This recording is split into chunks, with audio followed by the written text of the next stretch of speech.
All right, everybody. I'm super stoked to have Rob Manzoli. He is the original guitar player from the band Right Said Fred. He's had a bunch of huge hits, and he's been writing music also with George Clinton for the past 25 years. He's really incredible. He's an amazing guitar player, and he's still writing tunes, and you can actually work with him on soundbetter.com if you Oh want to. yeah. And yeah, so stoked to have. Thanks for doing this with me. I really appreciate it. Oh yeah. I don't get to do many of these. I always used to hate interviews when we were happening, but there you go. You're lucky. I appreciate you. Well, yeah, it's kind of funny because the way I met you was through our mutual friend Phil Tate, Phil. and he started telling me he's like, "Oh yeah," he's like, "I have a good buddy." I was almost in the band, Right Said Fred, but my He buddy was. he got the In position. fact, I got the gig through Phil because he came back. We were housemates at the time. He came back one day and said, "Do you want to go down and try out with these two guys?" Said, "I think at the time, you remember, it was a long time ago." Excuse me. He had a bit of a problem with the gay thing, I think. He doesn't now, but at the time, he felt a bit awkward with it because he was a proper musician. At the time, they offered £5 for the parking meter outside the house if I wanted to go down and audition, and we got on really well. They gave me the £5, which I probably spent on food, and yeah, I hated everything they played me. They hated everything I played them, but we got on well. They made a good cup of tea, and we said we'd write together. That's Sorry, I'm super. a bit breathless. I just run downstairs. So, Yeah, so the, tell us. I'm really curious to kind of hear. I heard that you guys wrote the hit "I'm Too Sexy" in like a really hot basement. I'm curious of like how that song. I know Richard and Fred. Richard is the singer and the bass player, and yeah, plays Fred plays a and little it bit of was it guitar, was right? really hot and sweaty, and we had the bass line going round. Bum bum bum bum bum bum bum. It was just on the loop, and Uh-huh. I guess we were trying to write something, and Richard went off, took his shirt off in front of the guy's bedroom mirror, and just said it. And he came in and said it again. I thought it was hilarious, and it took Fred a couple of weeks to really get into the idea that Richard and I were serious about it, and it happened. We Fred came up with some words. I came up with the chorus riff. Fred came up with some lyrics. I put the Hendrix bit in, which I'll tell you about in a minute. And Richard just stood there and wiggled his ass, which is what he was really good at. And that's sort of how it came about. The Hendrix thing, I said to the publishers, look, I put a bit of Hendrix in. You must get it checked before we put the thing out. They said, yeah, yeah, yeah, of course. When it came out, they hadn't done anything about it. They said, oh, it wasn't one of his big hits. We didn't think anybody would spot it. And like everybody knows that. It's third stone from the sun off Are You Experience. And so we got into trouble with the Hendrix estate, but they were, at the time, I think Hendrix had gone a bit cool. So we got away with just donating to the Hendrix Fund. I think he's probably some kid charity, musical charity or something they do. And so the estate gave the money to them. Oh, As that's long as we, that's right, as long as we put thanks to God and Jimi Hendrix next time we pressed it. Fortunately, a lot of them are getting pressed up and sold, so they were happy with that in the end. Oh, that's really cool. What was kind of like what was your creative process of when that riff came to you? Like some people like for me, I feel like it just kind of things come channeled in, or some people are Well, methodical about it. How did that come in for you? that was it. Basically, that was the creative process. Richard said it, and Richard and I thought it was hilarious and stupid. He had a spliff or something. He thought it was stupid and he giggled. I thought it was stupid and I giggled. And Fred, after a couple of weeks, started giggling too. And huh? Yeah, of course, we had a very basic demo at that point, and they knew a guy called Tommy D through the gym where they worked. And Tommy said he'd produce it.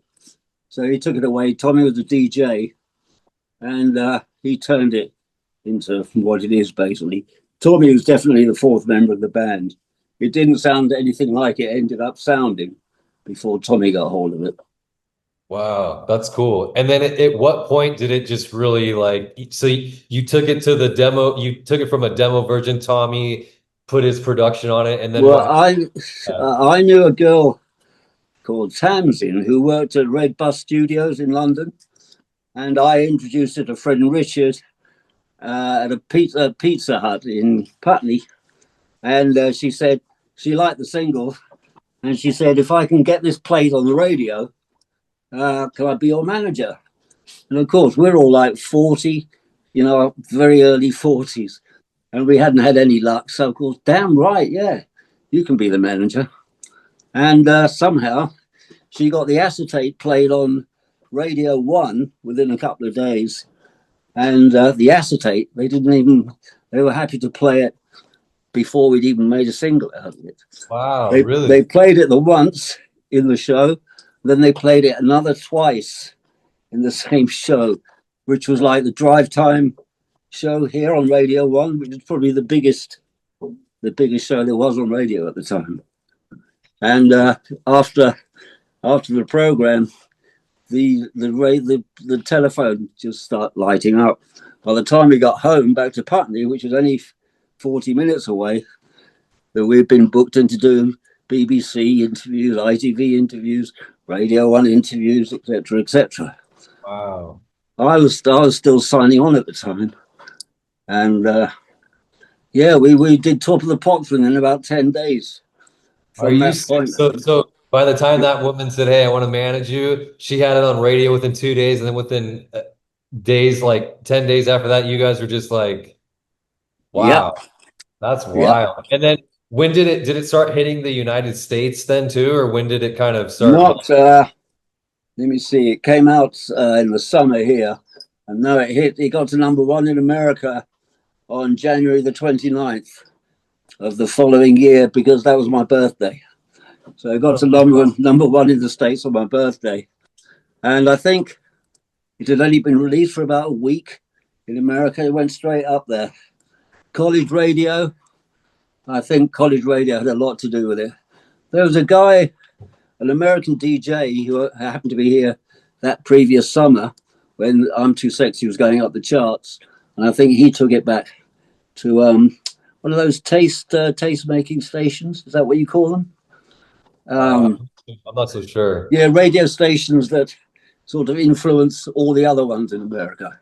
Oh, I okay. don't know how many there are, but he worked with one of those. And it was only within a matter of days we seemed to be number one in America. I remember hearing Casey Kasem on that show say, and now America's number one. Couldn't believe it, man. Couldn't believe it. And it was my birthday. That's incredible, man. And what is that like for you? You know, I work I work with different artists, and some artists, you know, when they get into their 40s, they're like, oh man, I don't think I'm gonna do it. And they get kind of, you know, Yeah, that's what was that exactly like for you how to I kind of felt. just have something just skyrocket like that? Yeah, that was exactly how I felt. I think I must have been 39 and 40 was looming. And all of a sudden, it happened, man. I mean, I've been playing the guitar since I was 13. And apart from a few months playing with this band called Jimmy James and the Vagabonds, which were he was like a black soul artist from Jamaica. He'd had a couple of hits over here. I did a few months with him, but that was it. That was as much money I was ever going to earn out of music, I thought. And then within literally 48 hours, we had a hit. That's crazy. It was luck, man. Like you say, 90% luck, 10% talent. There's no guitar on it hardly. You know, it wasn't like what I've been practicing for the last 40 years had got me in that position. Yeah, that's wild. So Yeah. then Then tell me, I know like eventually in 97 you left the band. What leading up to that point, what was like you guys Um, crazy touring? Like well, we tell we us had the about this. difficult. We had to follow it up with something, and I guess everybody assumed because those two were bald and worked out at a gym. I guess everybody thought we were a manufactured band, you know, like a sort of ugly boy band. Wait, Hang so on, that was the have you only gone somewhere? Are you still there? Yeah, good. yeah, that was the only song you had recorded? At the time, yeah, That's and crazy. America said they'd give us a deal if we had an album ready by the end of the month, and we had nothing else at all. So we sort of wrote that whole album, the first album, and the next couple of singles within that 3 or 4 weeks. And Wow. we played because we said we had an album right at the beginning of the month, when of course we had nothing. We just had I'm Too Sexy. So basically, we had to write another 10 or 11 songs for the album within 3 weeks and record them, or else to get that deal in America. That's wild. Was Tommy a part of the album and producing that other So we songs? produced the whole album, yeah, Oh, that's cool. which was a good thing too, because we, like I said, we didn't have many ideas. My forte was like melodies and chord sequences from which to Yeah. develop a song. You're Fred did all the lyrics pretty much, and Richard did what he did, which was great. And both of them were great on TV and interviews, and on the radio. They were really good. I used to keep as quiet as possible. That's fantastic. Wow, what a story. So then what was like the touring like? And tell me some wild stories doing that. Well, after that we had that actually got to number 3, I think, at Christmas. The second song, which was "Don't Talk, Just Kiss," which we released over here, and it shot up to about number 3. But we were also told at the time we did it. Jocelyn Brown, you know Jocelyn Brown. She it was a duet with Richard. She's a she's a soul singer, black soul singer from the States, and Richard, and they both they did a duet. And we were told then, they said the black stations won't play it in America because of Richard, the white stations won't play it because of Jocelyn. And sure enough, it got no freaking airplay. But amazing. The third one we wrote, Deeply Dippy, got to number 1 in the UK, which was our first number 1 here. I did something in America, but not a lot. And then we had a fourth, which went to number 4, which was, what was that? Oh, yeah, Comic Relief. We had a Comic Relief song that went to number 4. So we had, 4 big hits. And we did another album, which obviously, the second album, Syndrome, that crashed. We got the wrong producer. We should have kept Tommy, blah, blah, blah. We did a third album off our own back. And then after 4 years of PAs and promotion and miming, we got to do 6 months live gigging, which was brilliant. I'd waited 4 years to do that. But we had to pay for it ourselves because we didn't have a deal at the time, and it ended up costing a fortune, but it was really good fun. We had the bus and the band and the guys out front and a really good crew, and it was great fun. That's awesome. Do you find yourself, do you enjoy songwriting more or playing live? What's your favorite? I haven't played live now for so long. I enjoy both. Obviously, working with George, that's what I've always wanted to do since I was a teenager. It was my dream to meet them, let alone end up doing gigs with them and recording with him. And Yeah, how do you, I know that Right Said Fred is kind of more like on the pop genre side, yeah, but like you have a love for like, and you're amazing at funk music too, and not as many people know you for that. But how do yeah. No, I've been you, into funk since I was about. Let me do something about this light. Since I was about 13. I remember hearing Dance to the Music when I was 13, and that had such an impression on me. Such an impression. Um, just everything about it, man. It sounded like people were having fun in the studio. And yeah, that had such an effect on me. I didn't get into much of the rock stuff that was big over here at the time.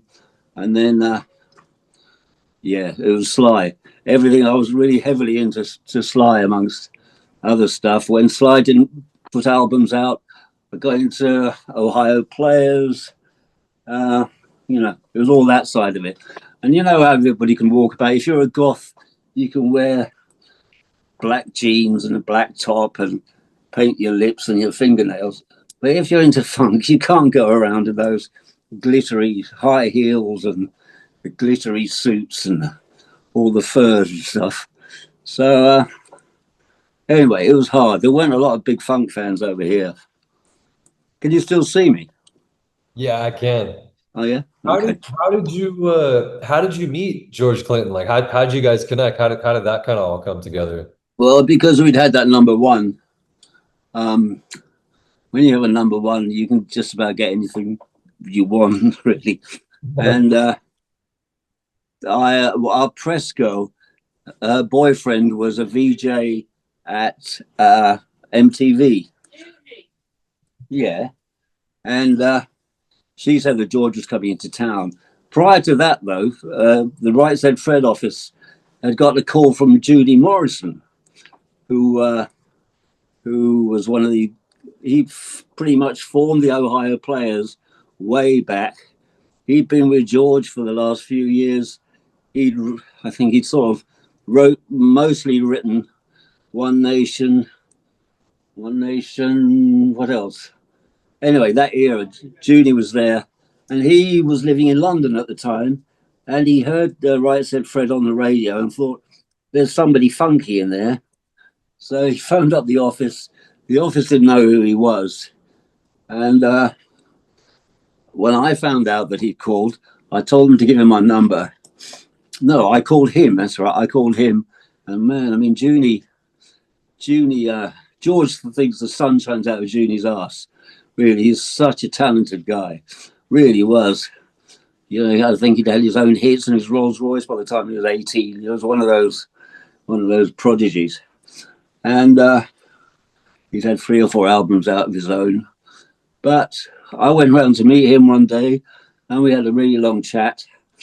He called me up the next night, sounding really despondent and down because he was doing a song for George and he had a girl around there and she was a good singer, but she wasn't P. So he phoned up, he was in a bad mood. But I said, look, I'll come over, I'll bring a couple of friends. And we went over and we put the backing down for a song called Summer Swim. That's right. Well done, baby. Called Summer Swim. Now, George was just about to release that. So we went along a couple of days later to MTV to meet George after his interview. Him and Mudbone were coming down the stairs, the spiral staircase, singing this song, Summer Swim. I joined in with them, and George suddenly said, where'd you hear that? Where's that from? I said, I recorded it. That's me you're listening to. And I recorded that 2 nights ago with Judy. And George goes, Junie, you know Junie? I said, yeah, he came around last night. George hadn't seen Junie for years. And I think that was enough. All we had to do was say that Junie liked us and he'd been over for dinner the night before, and George was a mate immediately. That's awesome. So I go on. I could go on all night about that first meeting. We just got on really well, man, from the first night. To the point that George had invited us over to stay at his place in Florida within a couple of days. And it was a long, you know, you got to remember, it was a long time ago, and we probably had, George and I, about 25 years ago, had some of the same sort of hobbies, you know, stamp collecting, train spotting, you know, sort of thing that all, and we got on really well. And we went over to stay with him for 9-10 months, started writing there, and we came back to England. And then we flew out again to Florida in 2016 to do another bunch of writing and recording.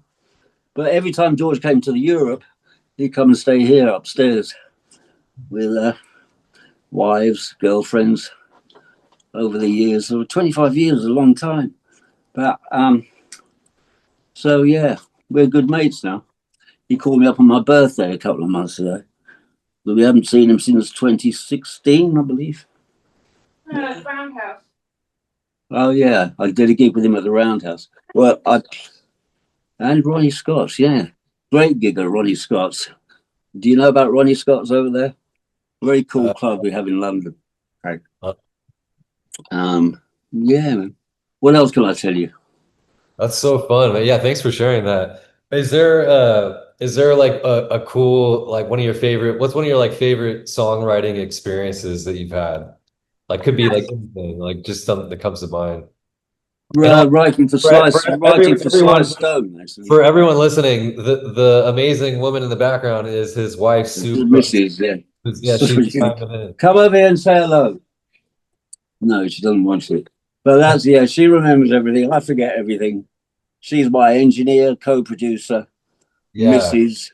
Tidier upper, paperwork. She does everything for me. She can change the tiles on the roof, but she's crap in the kitchen, man. She's crap in the kitchen. She's the only person she can fry and leave an egg all runny and horrible at the same time. She can burn a fried egg. Yeah, but I can mix a song. Yeah, but she can mix songs. There's a couple we've done with George that have had, I don't know, 140 tracks on them or something. And George, and we've been saying quietly to each other, God, I wonder what poor sod has to do that. And then George suddenly says, "Hey, Sue, how about this one?" And but she's done well. Tell you what, we've just done. We've done a version of "Give It Away" by the Chili Peppers for George. So we sent him all the music, recorded it all here. Sent George a track. Is it like a remix of that? What? Tell me. Well. We've sort of done a basic remix of the track, which sounds very similar to the original, but we've also done an out there version that I think is great. And I've just had fun in the background, changed all the chords, changed all the solos, but it still sounds good. That's awesome. I can't wait to. When is that going to be released? No idea, mate. George says the next album, but God knows when that's going to be. Yeah. We've had George. We've been talking about George. Has been talked about putting an album out on us for years and years and years, but he's a busy man, and it just hasn't happened yet, I guess. Right on. We've got. Let me see. We've had everybody here at the house recording. Belita. We've had Gary Scheider. We've had who have we had? Wife. What's his name from the guitarist? Anyway, we've had half a dozen P-Funk members down here, more than that, recording. And we've got about an album's worth of stuff we've done with Trey Lude, George's son. We've got an album's worth of stuff we've done with Dre, George's grandson, Tracy's son. We've done stuff with Kendra. We've got loads of stuff with Kendra, haven't we? Loads of stuff, and we don't really know what to do with it just yet. George says, "Do what you want with it," and man, I'm not like that. I just play the guitar, you know. And she was a model when I met her. I met her on the Dippy video shoot. That was the first time I met Sue. We're still together, man. After what, 34 years or something? Oh, you met her on the Dippy yeah. On the Right Said Fred's on the video shoot. That. Yeah, she's the one with the great lungs in the green. I didn't know that. That's incredible. Yeah, it was the first time we met. That's beautiful, man. So, you know, like most of my content that I put out there, I try to help artists and people that are coming up. Like, so these stories are very inspirational. A question I had was, what advice could you give for, you know, any musicians and singers of like what they could do to better themselves and, you know, to get their stuff out? Hang on in there, man. That's all I can say. Hang on in there. I waited till I was 39 before I made a halfpenny out of the music business. 39, nearly 40. I was signing on Social Security, and then I was suddenly at top of the pops. And literally overnight, it sort of just happened. You just gotta believe in yourself, really. And if you're that silly to wait as long as I did, then you deserve to get there. That's great. I love that. That's great advice. So, wow, this is such a fun interview. I really appreciate you. In closing, is there any words you want to share, and how can people find you guys? How can they check out some of your new stuff that's going to be coming out? Baby, why don't you tell them? Just pfunkuk.com. pfunkuk.com, apparently. Okay, beautiful. Websites. Is that it? Is that it? Oh, SoundBetter. Oh, SoundBetter, of course. Yeah. Oh, that's what I've been doing. I've been doing guitar sessions for people online through SoundBetter, and that's kept us pretty busy. I mean, as you can see, we're still at it, and it's good fun. Get to hear everything that people are putting out these days, all the new stuff. What's the tag on is it SoundBetter Rob Manzoli? SoundBetter.com. SoundBetter.com, and then you go to guitarist, I guess, and put Rob Manzoli in. That's amazing. So he says Google Rob Manzoli on SoundBetter, and it'll come up apparently. That's awesome. So anybody, if they're listening to this right now, they can just go there. Yeah. And session. That's so cool. I don't charge half as much as I should do, and everybody's been happy so far. We've had about 130 clients, and everybody thinks we're fantastic. That's amazing. I mean, how could they not? Of course.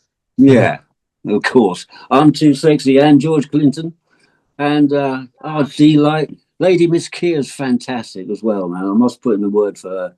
She came over here to stay for a couple of weeks, and we wrote tons of great stuff together. I've got a couple of albums worth of her as well.